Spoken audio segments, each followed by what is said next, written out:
1월 18일 월요일 아침입니다. 새 주간이 시작됐는데 추위에도 또 코로나에도 건강한 한 주간 되기를 바랍니다. 370장 3절로 찬양하겠습니다. 내 주는 자비하셔서 늘 함께 계시고 내 궁핍 밤을 아시고 늘 채워주시네. 주님을 찬송하면서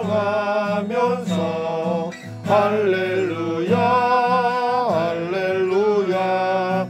내 앞길 멀고 험해도 나 주님만 따라가리.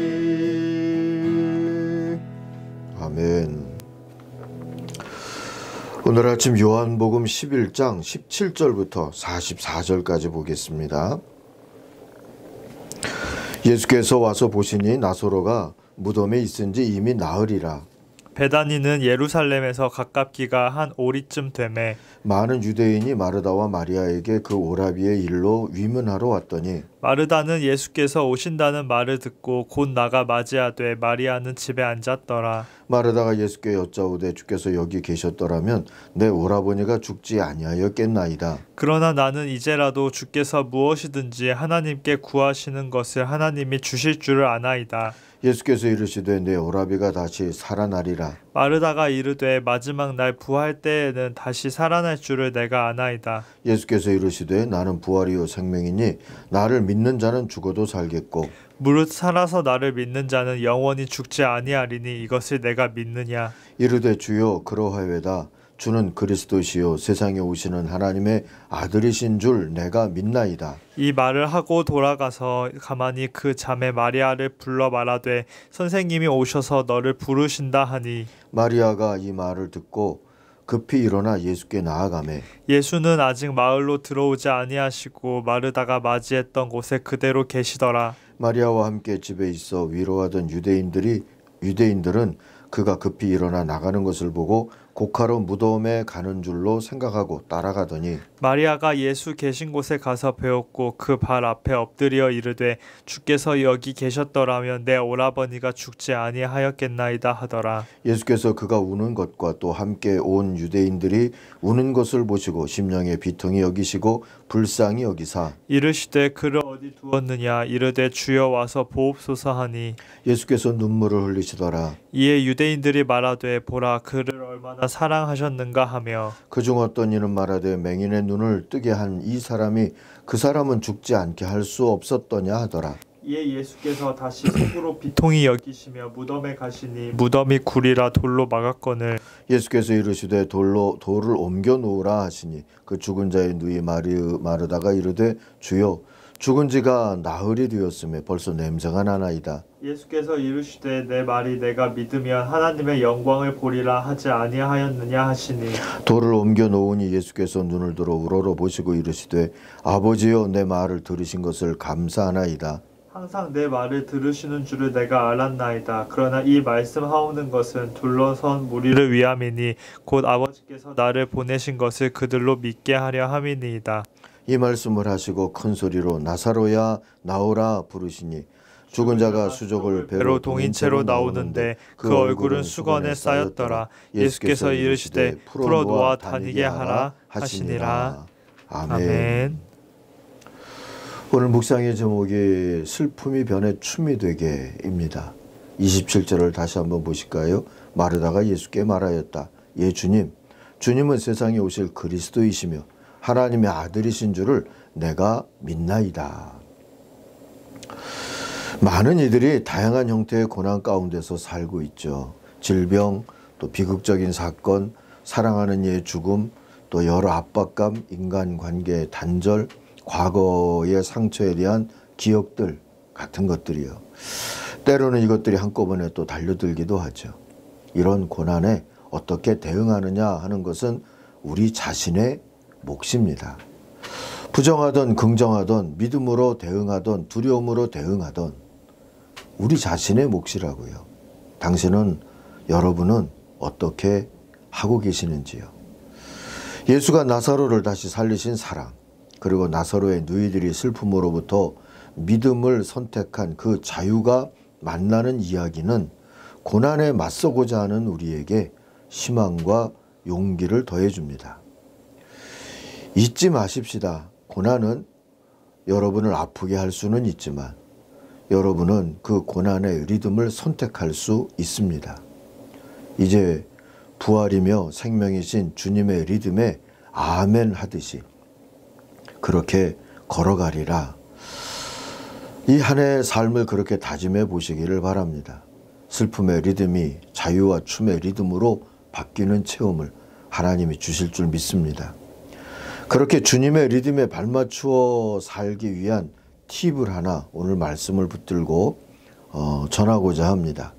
주님께 역사와 생명의 주권이 있다는 것을 신뢰하고 내 몫의 회개를 책임지고 살아가는 것. 그겁니다.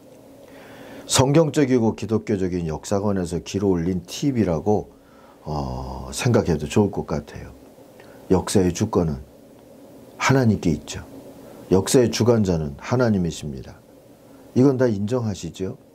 공동체의 역사든 개인의 역사든 그 시작과 끝도 주님이 주관하십니다. 지멋대로 살고 지멋대로 죽고 지멋대로 갈 길을 정하는 것 같을 때가 있지만 그렇지 않죠. 몇 번이고 다시 시작하는 것도 우리 생에는 없어요. 하나님이 시작하셨고 하나님이 끝내십니다. 그러나 그 역사에 대한 그 생명의 시작과 끝에 대한 책임은 사람에게 있다는 게 중요해요. 그러므로 알파와 오메가의 하나님, 부활과 생명의 하나님께 부여받은 사람의 책임, 하나님을 찬양할 책임을 살아있는 동안에 다하는 게 사람의 도리이자 복인 것이지요. 여건과 포지션 그리고 은사를 따라서 이 책임을 다하면서 살 때 하나님 앞에 우리는 떳떳하게 설 수 있는 거 아니겠습니까? 주님도 시작하게 하고 나서 잘 사나 두고 보자. 팔짱 끼시는 분이 아니라 우리가 잘 살아가도록 하나님을 바르게 찬양하며 살 수 있도록 뛰어다니시면서 도우시면서 섬기시면서 또 살리시면서 우리 이걸 통틀어서 섭리하신다 그러시죠. 그렇게 하나님은 지금도 역사하십니다.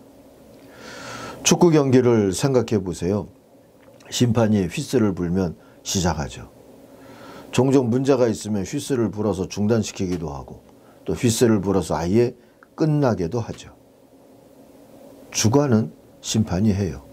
더 하고 싶다고 더 하고 그만하고 싶다고 그만하고 그럴 수 없어요. 먼저 왔다고 혼자서 막 골을 넣거나 나중에 혼자 남아서 아쉽다고 골을 막 더 집어넣고 아무 소용없죠. 내 입장에 따라서 심판이 엄하다 느낄 때도 있고 무르다 느낄 수도 있어요. 심판은 경기 분위기를 주관하면서 뛰어다니는 거죠. 그러나 경기는 오로지 선수의 몫이죠. 결과에 대한 책임도 선수단이 지는 거 아니겠습니까? 심판이 이기고 지지는 않아요. 선수들이 이기고 지는 것이죠. 숫자로 표현하면 심판이 주관을 100% 하고 책임은 선수들이 100% 진다. 이렇게도 말할 수 있죠. 이게 하나님과 우리의 관계에서도 역사를 주관하시고 역사에 책임을 져야 하는 우리들과의 관계에서도 마찬가지예요. 하나님께 주권이 100% 있고 인간에게 책임이 100% 있어요. 50-50 나눠 가질 수 있는 것이 아닌 것이죠. 그림으로 하면 이렇게 나선형 직선으로 나가는 거 우리가 작년 여름인가 봄쯤에 한번 이렇게 그림으로 제가 보여드린 적이 있었죠. 역사서를 예언서를 하면서 그랬던 것 같은데요. 그게 우리가 생각하는 역사입니다. 경기를 보면 그래서 심판의 뜻이 보이고 선수들의 잘잘못도 책임도 보이죠. 역사를 보면서도 주님과 주님의 뜻도 볼 수가 있고 인간의 죄와 책임도 볼 수 있고 그걸 다루시는 하나님의 심판과 구원도 볼 수 있어요. 그렇게 보는 걸 예언자적인 시각이라고 그러고 그렇게 보아야 우리가 책임을 다할 수 있는 자리에 설 수 있는 것이죠. 코로나19 팬데믹도 그렇습니다. 누구 탓이냐? 이게 마녀 사냥에 몰두할 일이 아니지요. 겸손하게 각자의 책임을 쫓아 회개를 감당하고 시대적인 책임감도 짊어지고 서로를 지키고 살리기 위해서 애써야 합니다. 살리는 복음을 전하고 사랑의 복음을 전하는 기독교인들은 더 그래야죠. 구원은 주님이 이루실 테니까 그것을 믿고 그 믿음의 리듬을 쫓아서 희망의 리듬을 찾아내서 이 한 해를 살아가야 할 줄로 믿습니다. 그리고 이왕이면 그렇게 찾은 리듬이 있거든 우리가 궁극적으로 책임져야 할 이 땅에서의 분단과 온갖 경계를 걷어내고 평화로 이루는 통일, 통합.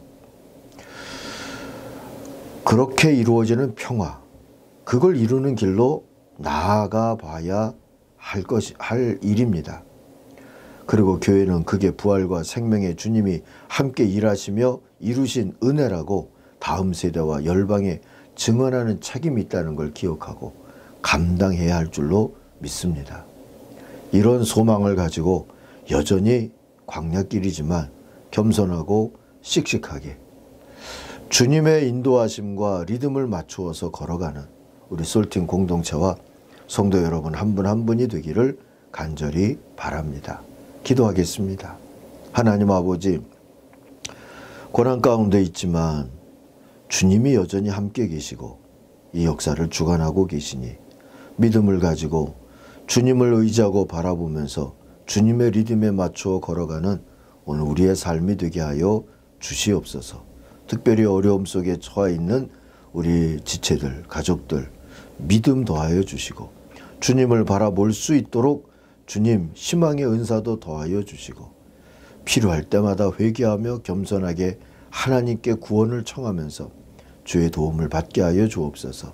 이 한 주간 모든 우리 솔팀 가족들을 지키시고 공사 중에 있는 우리 비전센터 또 본당 리모델링 잘 진행되게 축복하여 주시옵소서. 예수님의 이름으로 기도하옵나이다. 아멘. 하늘에 계신 우리 아버지, 아버지의 이름을 거룩하게 하시며 아버지의 나라가 오게 하시며 아버지의 뜻이 하늘에서와 같이 땅에서도 이루어지게 하소서. 오늘 우리에게 일용할 양식을 주시고 우리가 우리에게 잘못한 사람을 용서하여 준 것 같이 우리 죄를 용서하여 주시고 우리를 시험에 빠지지 않게 하시고 악에서 구하소서. 나라와 권능과 영광이 영원히 아버지의 것입니다. 아멘. 같이 기도하겠습니다. 주님, 우리 걸음을 지도해 주옵소서.